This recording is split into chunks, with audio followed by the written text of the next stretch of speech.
Since 6 o'clock, it is Your Voice, Your Vote, and only on the WHAS 11 team. It is the race the nation is watching so closely tonight.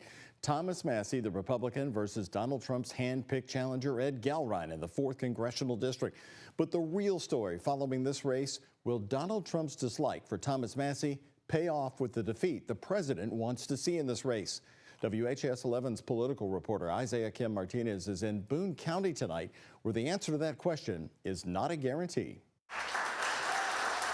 It was a room packed full of Thomas Massie supporters in Boone County of northern Kentucky.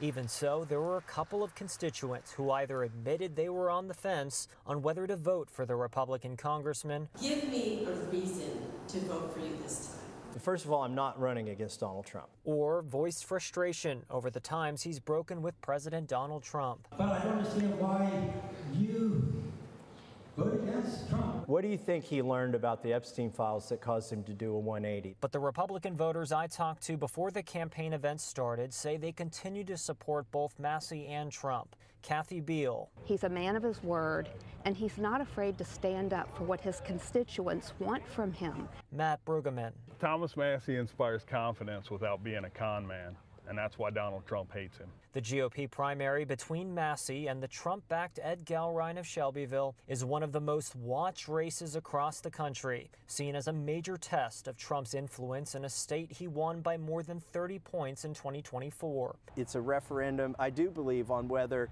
the legislative branch works for the executive branch or if we are co-equal branches. It's also a race some analysts believe could dictate how comfortable Republicans feel about going against the president's wishes in the future. I talked to Massie one-on-one before the event. It's a question of whether you can have even the slight bit of a dissenting vote on any day at all, because I vote with the party 90% of the time. Massie himself admits the race is within the margin of error, and he believes it'll come down to turnout and who's more enthusiastic about their candidate. Are you confident you're going to win on May 19th?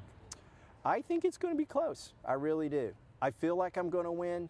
I feel like the enthusiasm is on the ground here. Stephen Brueggemann believes there's a lot more on the line than just who represents Kentucky's 4th Congressional District. If Massie loses, you will see people like us who have been lifelong involved in politics.